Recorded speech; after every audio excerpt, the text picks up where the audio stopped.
Hello. Welcome back to the podcast, everybody.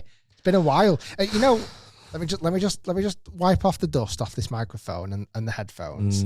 Remember that we're on 286 episodes. But be honest, is the podcast over? Yeah. Because that could be the title of this podcast. I think it is. Clickbait. I think it's done. We've been here, there, and everywhere. And to be honest, in the off season, there's also not loads to talk about in the golfing world.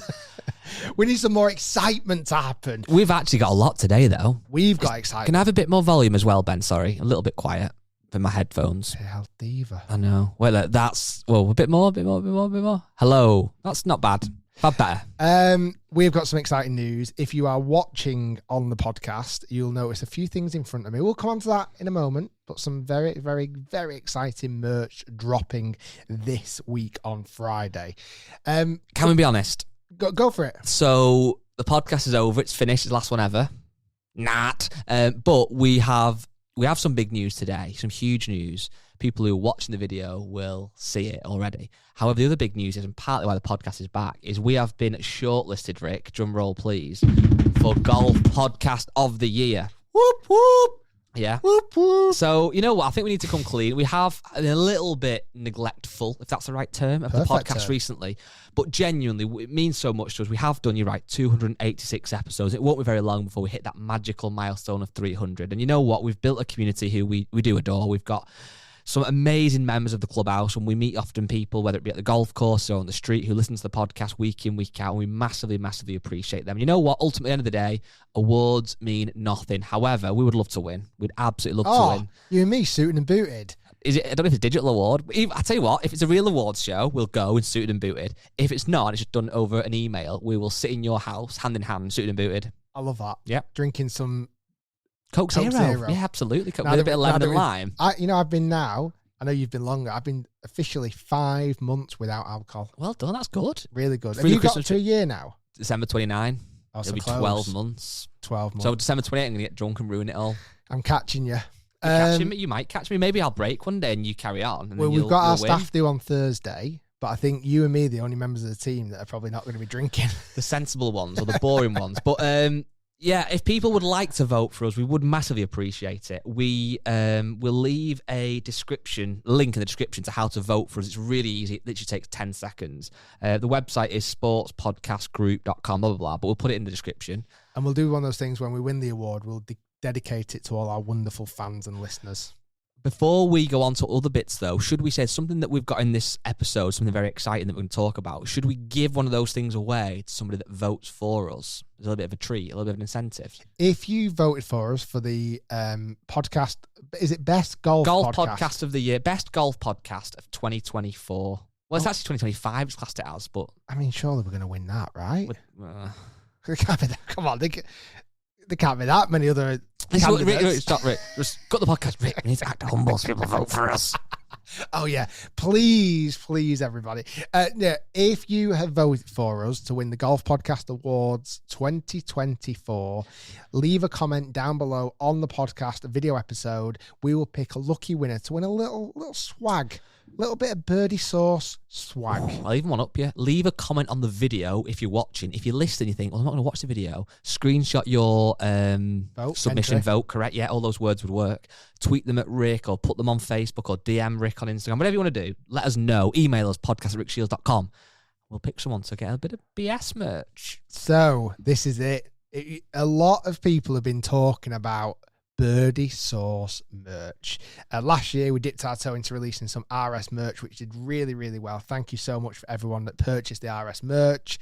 But now we are rolling out the official Birdie sauce merchandise. Just in time for Christmas. Who What a would've guessed coincidence. What a great timing. It's going to be a very, what's the right description?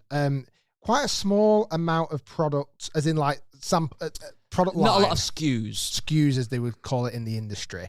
There is going to be a wonderful black hat, white tee, black hoodie, grey hoodie. Yes. That is the collection. And it's really exciting because Birdie Sauce has been part of the channel now for a number of years. Had enough myself to know about that.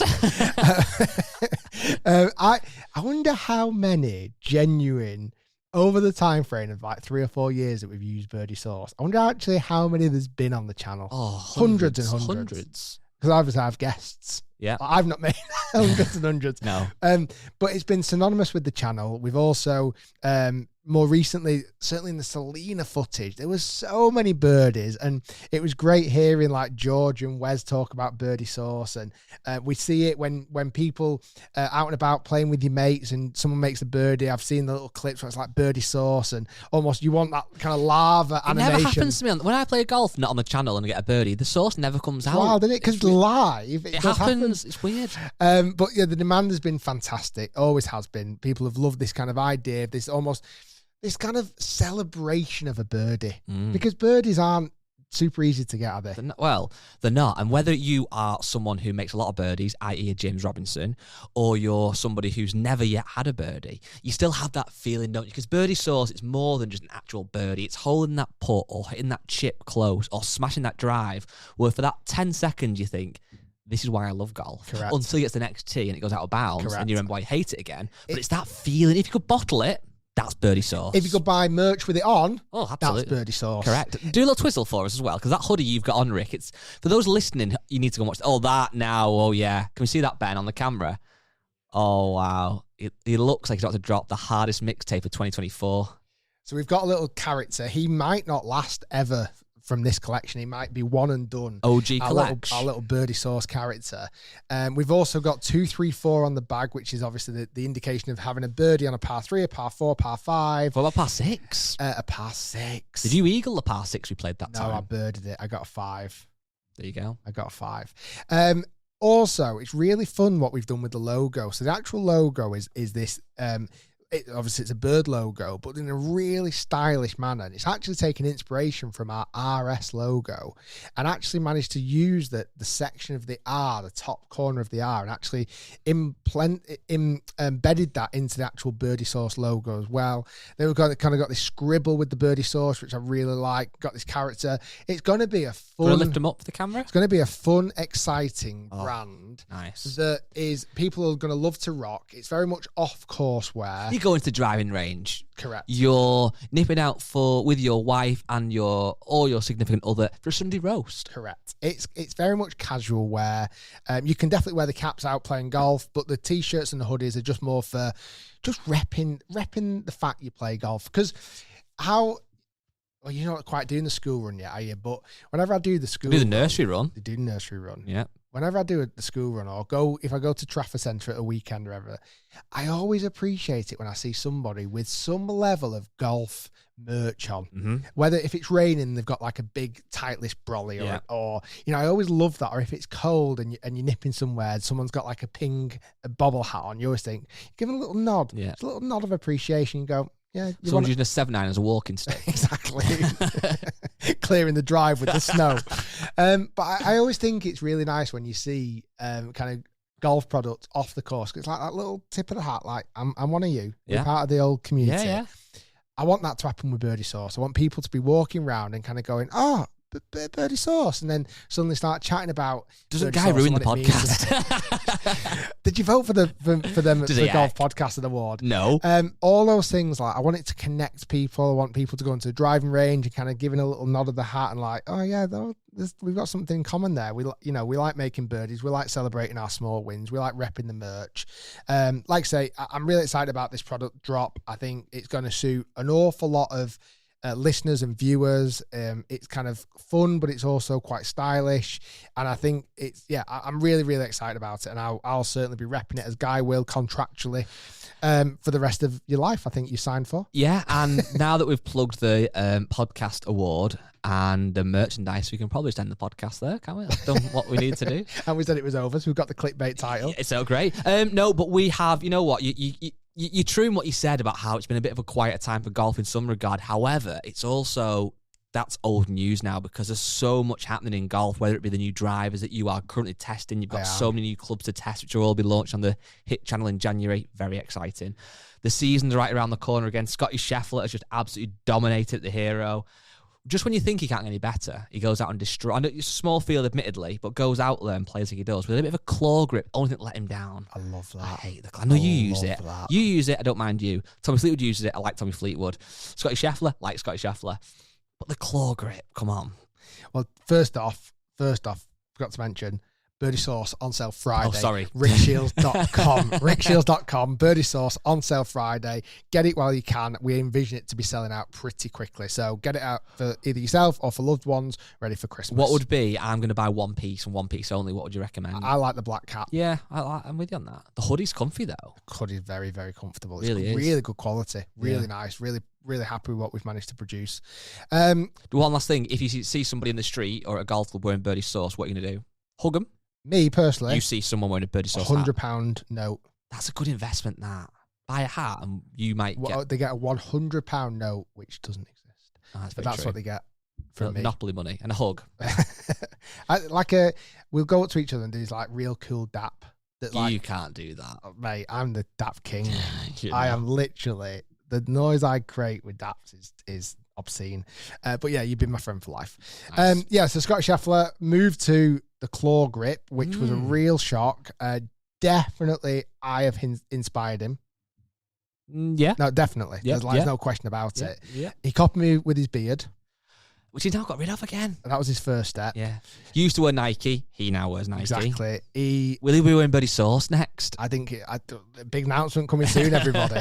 He's now gone to claw. I didn't see it coming because I felt like Scotty had really improved his putting over the last year, and obviously he's won bloody near enough everything. He obviously works with Phil Kenyon. Now, Phil Kenyon, I know from personal experience, is a fan of the claw. Well, that's why Tommy does it as well. He also coaches Tommy Fleetwood and several others. But yeah, he seems to be doing it on short puts at the moment, which is how I started, to be honest. And then as you kind of get used to it, you can start to do it on long puts. He's going more traditional long puts at the moment, claw on short puts. But considering he was experimenting with the claw grip, to go out and win at the Hero Classic, Hero Challenge, I think it is, isn't it? It's pretty epic. Hero World Challenge. And next week, which you might have someone on the ground there next week, is the showdown between Scotty Scheffler, Rory McIlroy versus Brooks Koepka, Bryson DeChambeau in Las Vegas. It's going to be very spicy, I think. Well, it's kind of that. People are marketing it a little bit as this PJ Tour versus Live. You've got four of the biggest named golfers on the planet, four of the best golfers on the planet.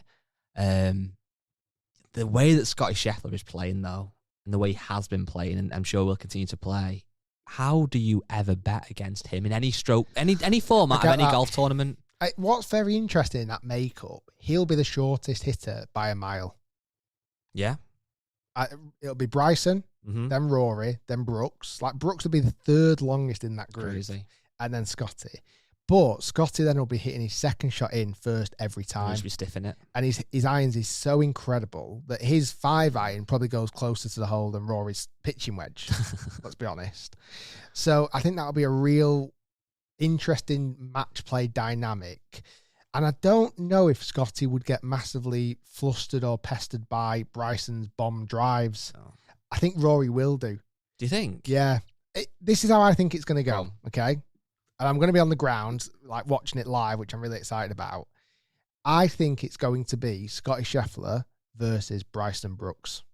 Really? I envision a Rory no-show. What, not turning up? No, he'll be there. Oh, right. I thought you meant but then, like, that's news. I don't know. I feel like he's got a lot of pressure riding on his shoulders on this match. And I think if he starts seeing Bryson bombing it, he hits a long way, obviously, Rory. I feel like he's going to be almost, what's the right word? Not incentivized, but like encouraged to try and hit it harder than he needs to. And I think that's going to put him in some trouble. Do you think, though, what's weird is that no matter what level of golf you are, there is that level of competitiveness. Of course there is. Certainly with driving distance is what I mean. You want to hit it further. You might have more majors, you might be a better player, but somebody hitting it further than you kind of don't like it. It was very interesting, again, relating this almost back to the matches I had recently at Selena. When I was in the group with like Pete and George and Wes and Grant, I was the shortest hitter in that group. But because I was kind of the shortest, I almost couldn't catch up with them regardless of how hard I tried. So I almost stayed in my own lane. I think it's harder when you're in the mix. But you could hit it further than everyone else if you really caught one. I think it's harder. That's why I think Scotty's not going to be affected by this. He's going to just put it down there, put it in play, not get messed up with the mind games or the long drive tournaments. So therefore then, who do I fancy between Bryson and Brooks versus Scotty? It's somewhat 2 versus 1. I don't know. It's going to be really spicy. It's going to be really interesting. You know what sometimes I think's mad? In that instance, when you name those 4 players, I kind of think it's almost weird, and I forget about the fact that Brooks Koepka's got the most majors out of them all. He's the most decorated and the most recent as well. Yeah. Like, he has been, in the last 10 years, the most informed player in that group. Well, you look at, obviously, he's won the PGA 3 times, won the US Open twice. Rory's obviously not won a major now for coming up to 11 years, which is bizarre to say. Scotty Scheffler's obviously won 2 Masters? Yeah. Bryson's won 2 majors recently. Yeah. It's a weird thing to think of that he is the most decorated out of those 4. And I don't know why, it just feels weird. Rory might totally, surprise me and perform incredibly well. But I just really think it's a melting pot of emotions. And certainly for him, with kind of how much he's been putting his neck on the line, I think it's gonna get really spicy. I hope it's spicy. Will you gamble? Because you can't drink. My issue with Vegas, the last time I went, I've been probably 3 or 4 times now, and when I first went, I quite liked like a little flutter. 10 quid on 0. Yeah, just a little $5, $10, this, that, and the other. The last time I went a few years ago, and I can't remember particularly which venue I was in, but I felt like they're all the same. I felt like every minimum bet was like $50, and it became less of a little flutter. More of it. Just became a bit more of a, actually, I don't really want to lose this. Do you have any numbers if you're playing roulette that you would cover? 0. Yeah, you have to cover 0, don't you? Because I'll tell you the trip I won to Vegas betting on 0. Yeah. So I've said on the podcast though, you've told me. Many years ago, I was an assistant pro at Mia, and they had a casino night for like a big gala dinner, and it was amazing. And me and my friend, John Beasley, we went as a group. There was a load of group of us, but me and him went together. We were both quite newly into relationships with our now wives, so we didn't take them. We just went on our own on a date together. On a date, basically. And everyone started off with 1,000 fake dollars, and you went to a roulette table or a craps table or blackjack, and you could bet this £1,000 fake or $1,000 fake money. So me and John went, well, let's put it together. So we start with 2,000 and see if we can build it up. And we got probably the pot to about 10,000. So we're doing all right. But looked around and some of the guys had like stacks of like 50,000, 60,000. We thought, we've got no chance. And the grand prize at the end of the night was this all expensive trip to Vegas. So me and John said, oh, come on, let's sack this off. Let's go and get drinking. Like, and we kind of a bit bored here. So we had the 10,000 chip, and I said to the croupier dealer, chuck that on 0 for me, please. Put it on 0, and it came in. And we all went absolutely berserk. So did you get like 360 grand or something? And the croupier at the time said, I've done this for so many years. Nobody's going to beat you. Don't gamble. Don't bet. Put it in your pocket and you've won it. No one's going to get 360 grand because you started with $1,000. Yeah, that's ridiculous. So in the end, we ended up winning this trip, and we were dead young. We were probably like 22, and John's a couple of years older than me. He's probably 24, 25. The two of us going out to Vegas. It was good, but it was a bit of a wasted trip. We could have done with like 10 of us to have a proper good time. But so I've got, I feel like Vegas over the last few years has definitely got a little bit more expensive. But I'm excited to go. I'm really excited to go. Got a question for you. So we have had loads of emails. That's the one negative of, well, there's several negatives, because we've not done a podcast for a couple of weeks. We've got a lot of emails sat in our inbox, and we'll try and get through as many as we can, and we'll read them all. But this one is from Tom. It says, morning, Rick and Guy. Listening to one of your latest episodes about simulator golf, does making a hole-in-one count on a simulator / top tracer?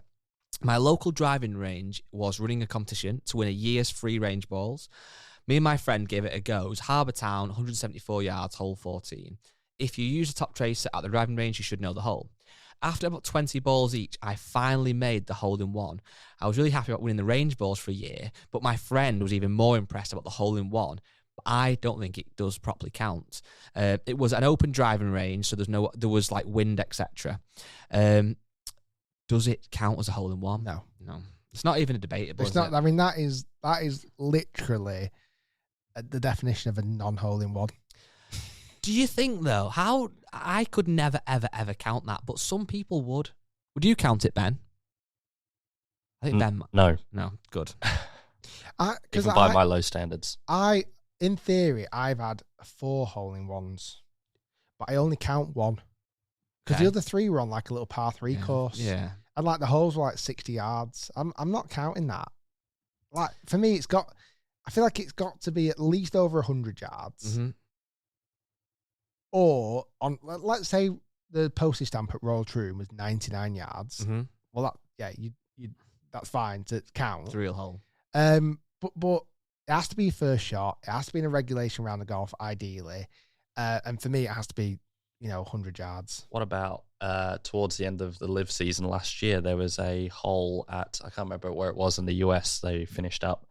There was a hole there, and one of the days it was playing about 86 yards. And it was up the hill. So if someone hold that, Bryson holds that, you're not counting that? Again, if it's in a regulation, when I say about not being over 100 yards, I just feel like in that sense, it has to be on a proper golf course. Like, for me, playing a par 3 course and getting a hole-in-one, if it's short, just doesn't count.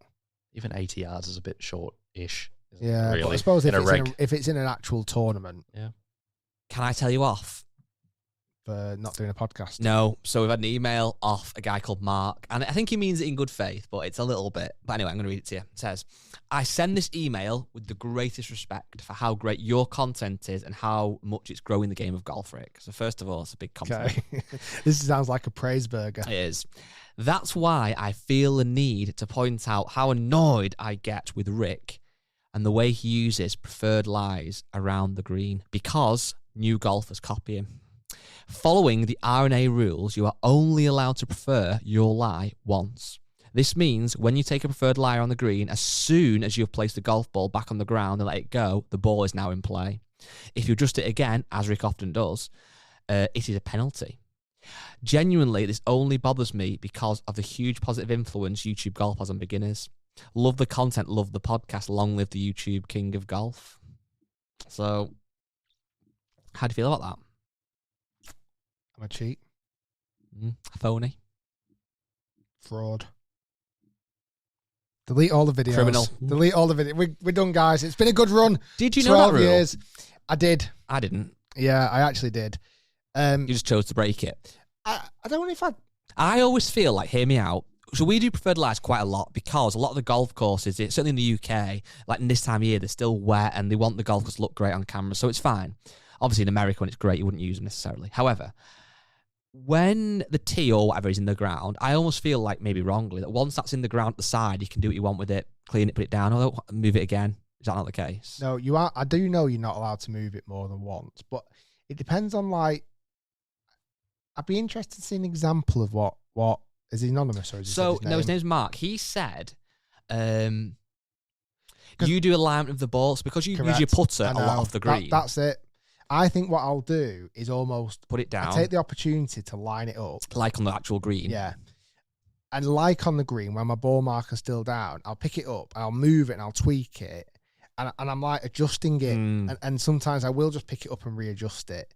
I think that's what he kind of means. So I think it's a fair point. And one that if I cared, I would consider not doing it. No, I'm joking. Go on, Ben. I was just going to say, I have a addition to this moral dilemma. On last Saturday, I was playing in the Saturday comp, and my ball took a kick from the side of the green and sort of went long towards the OB area. And as I walked up there, my ball was sort of like just off the hill, like, I can't really, 10 inches off the hill into a small bush. And the guy walks over with me and goes, "Oh, it's lift in place today, mate, all through the course. Put your T-peg down and take your 6 inches, as far as you like." And morally, I was like, if I'm taking 6 inches here, I'm going from being in the bush, basically on the side of a hill, to being back on the course. And he was really like, make sure you take your 6 inches, like hinting that I should put it 6 inches closer to the hole. How do we feel? So I think with that one, you're not allowed to put it close to the hole. No. If it is all through the course, there is still some rules because you couldn't take it out of a bunker. No. So normally it means through the green. Fairway. So anything that's grass, you can prefer it. Typically, if it's in a bunker and stuff, you can't prefer it. Did you move it then? You did, didn't you? I moved it because I was in like a bush, and then all of a sudden I was no longer in a bush. So I think on I didn't do very well in the comp, so can't disqualify me. I think on this emails, what did you say his name was again? Sorry, Mark. I think Mark's got a valid point. And I think it's something that I probably got into a bit of a bad habit because I'm not really playing in competition. I'm playing on kind of YouTube golf and probably don't always realise that that's going to get copied by new golfers, which I understand. But also, I think new golfers, if it's helping them, is it the worst thing in the world? I just think they don't want to slow the play down, really. But no, it's a fair point, something I will endeavour to improve on. Okay. But I think I've just got a bit lazy and not really thought about doing it in I don't really particularly play in competitions. It's not really the end of the world, but I suppose if... Formal apology? Yeah, please. Don't get cancelled. We've had an email off Stephen. He says, Dear Rick and Guy, once again, the subject of dress code has arisen. Uh-oh. If one decides... Birdie sauce. Yeah, exactly. If one decides to join an organisation, then surely the expectation is to comply with the rules of that organisation. My other hobby is playing in a brass band, and their uniform/dress code is far stricter than any golf club. Guy mentioned what people would think if you turned up in a football shirt, etc. Turn that around. Would you turn up to play football in golf attire? I actually have worn golf shoes once to play football when we did five-a-side, actually. It sounds daft, but what is the difference? Most sports have a dress code, but it seems that golf is the only one where people want to change the rules. If it is really about accessibility, is it really about accessibility or more about social non-conformity? If you can afford to buy the equipment and pay club fees, then decent casual clothing fit for golf is within your budget. Unlike other sports, golf attire can usually be worn for other occasions too, so not necessarily one occasion. Does anybody honestly think that allowing jeans, t-shirts and scruffy trainers will improve access to golf? Golf is expensive, time-consuming and hard. Accept the rules and enjoy it. So, maybe I didn't read it out as well as possible, but basically Steve is saying most sports have some level of a dress code. If you play five-a-side football or you play 11-a-side football, you'd obviously wear boots and probably shin pads and a kit, etc. He's in a brass band or whatever he said he's in. Yeah, brass band. He's saying, which I kind of understand, that having a dress code, does it really have barriers to entry because most people own a polo shirt and a pair of pants, etc.? Is it more that people just don't want to conform as opposed to it's opening up the game?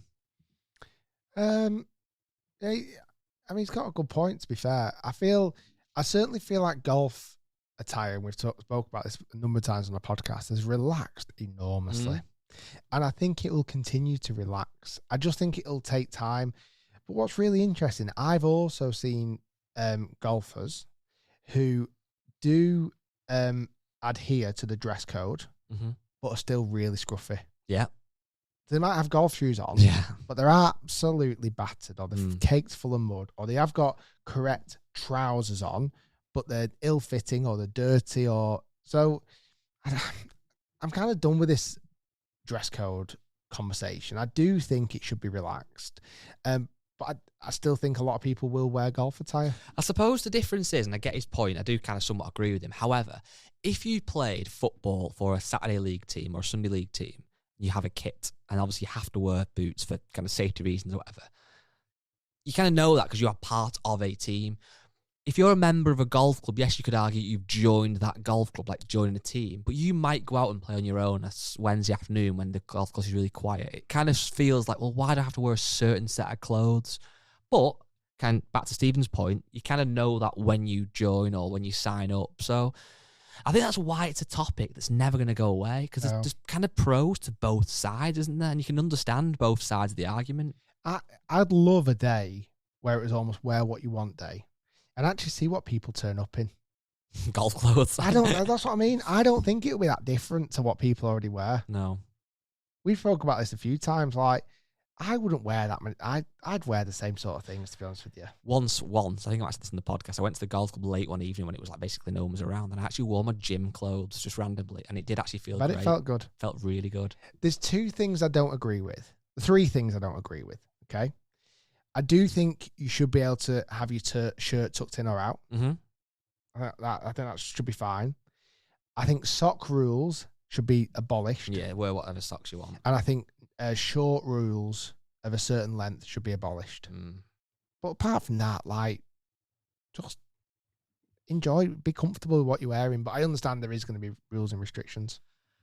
Couldn't agree more. One more email then. Have you heard when people talk about their youngsters playing football, they call it Project Mbappe? Yeah. Well, we've had an email here from somebody called Alex from Australia, and it feels like he is certainly on Project Scotty because he said, "Dear Rick, the past year I've not played a lot of golf. I mainly blame my baby for this, but he's okay." She quite like that. He's about to turn 1. Still a little bit early to be swinging a golf club around, but what is a good age to get a golf club into his hand and to book lessons? So bear in mind, he's not even 1 yet, but he's got lessons on the card. Genuinely, what is the age? Because from experience of teaching children when I was an assistant pro, it's depends how you do it, but I think actually having proper lessons with a PGA golf coach, I think it's around about 6 or 7 years old for a proper lesson. I think if you can have them enjoying golf and getting into golf in different ways, you can get them in from as early as possible. I remember just having golf balls around the house for my kids, just like, even if they're just throwing them or rolling them or whatever, just have that kind of understanding of what a golf ball is and the weight of it and the feel of it. And as they grow a bit older, get a bit of a plastic club in the hand. And obviously you've had it with your daughter where it's a little plastic club and just getting them whacking it around the garden. Like, that's great. But I honestly think don't suffocate them. Don't get them into coaching too early. Let them have fun with it. Let them enjoy that. Let them fall in love with golf. And then as they get a little bit older, like I say, if it's properly either group lessons or individual lessons with a PGA Pro, I honestly think 6 or 7. I used to teach kids properly from 4. Wow. And it was too young. In hindsight, it was too young because they've not got the attention span. Did you discipline them when they couldn't hit it over 150 yards? Oh, yeah, push-ups. Yeah. Good. I think it's right. Push-ups with the golf bag on the back. Yeah.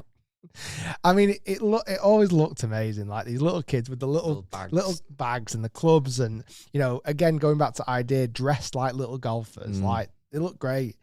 But I think this idea of just putting too much pressure on them, because how many times, like whether it's Project Mbappe or how many Tiger Woods prodigies or Serena Williams prodigies or Lewis Hamilton prodigies have never ever come to fruition because they end up quitting the sport because they resented it. They resent the parents. They resent the sport. They absolutely hate it. Yeah. And I think that's really, you can't ever sacrifice. And also, what's funny, I remember when in my old job working for Nike, which I feel like I reference a lot, but a lot of my anecdotes come from then. We did, which I think you were there at, the Manchester Golf Show at the Trafford Centre. Yes. I remember there's this little lad, he came to hit some shots, and he was probably at the time about 6, maybe a little bit younger. And honestly, this golf swing of this little boy, I remember watching him thinking, I can't fathom how this little kid won't end up on tour. He was that good. Now, obviously, there's so many things that come into place. God forbid he could get injured or whatever it might be. You just don't know. But also at the same time, although he was 6 or whatever and had a great golf swing, and you'll know better than me, but how many hobbies do children have at the age of 6 where then you ask them when they're 7 and they're like, no, I don't like Pokemon anymore, or whatever it might be. It's like, that's old. That kid at that age might have absolutely loved golf and just got into it and had this amazing swing. In a year or 2 years' time, might hate it. And Lyl's got great talent. You can't just carry on if you don't enjoy it, can you? No. So, yeah, just don't go too crazy. Let him enjoy it. But also make sure he's having lessons at 18 months. And birdie source him. Apparel, yeah. Speaking of people who've played golf since they were very young, I played golf since I was very young. It's not really paid much dividends. You also played golf, paid a bit more dividends. James Robinson played golf from being very young, paid even more dividends, played on the European Tour, played in the Open, now a golf coach. We played golf last week, and the video was live on Friday. Oh, no. Was that not a good segue? That was a really good I segue. wonder where the hell you were going with that. I thought that was a then. great segue. I padded it out a little bit. I took you on a journey, took you around the mountain, and I was thinking, bang. where's he going with this? Yeah, we did. We had a really, really fun match. It's a bit of a rematch from a video concept we filmed a few months ago now, where almost like it was a stroke play handicap format. The original version that we did was at St Anne's Old Links. We only unfortunately got to play 11 holes because of rain and it ended up horrendous weather. And the concept was I started level par. Correct. You started 5 under par. No. Oh, you're on the first one. Sorry, Yeah. my bad. And Yeah, James sorry. Robinson started 5 over par. Correct. And it was getting quite spicy. It's getting very spicy. So I think it would have been really interesting to see the result of that, but unfortunately, I say we got washed out. So we always wanted to do it again. So last week we went and filmed it at a beautiful little golf course, Formby Ladies. It's inside Formby Golf Club. Shorter golf course, so we decided to alter the scoring. You started 3 under. Yep. I started level. James started 3 over. Those scores became very close very quickly. Yeah, without spoiling the end of the video, after about 4 holes, I realised I had to essentially match you and James for the rest of the round. My handicap had vanished somehow. But it was an epic start. Really, really good. Can we just say a little bit what happened on the first hole? Because people are going to watch this video. You have to know what happened. It's so good. So we were all a bit unsure about our golf that day, weren't Yep. we? None of us have played a great deal of golf recently, just because of the Correct. weather and other factors. So we all went into it with a bit of caution about what was going to happen. And the first hole is this lovely little par 4. It's not long. It's like 300 yards. You kind of dink a little 5-iron or a 6-iron down there, and you have like a 100-yard shot in, maybe even just less, 80 yards in. And we all got it away off the first to some success. And one of us pulled off an incredible, spectacular, outstanding, not near perfect second shot to really set the tone for the video. All I can say is I've done that shot before. It wasn't me. It was either you or it was James. There's a little bit of a spoiler there. And it was one of the best golf shots ever on camera. So that is going to be an epic start to the video. And then, to be honest, the whole narrative throughout the video was very, very interesting. It was good. There was a lot of birdies. There was. Lots of birdie sauce. Correct. Nice little plug again. Lots and lots and lots of birdie sauce. So Friday, 4 p.m., that video is going to go out.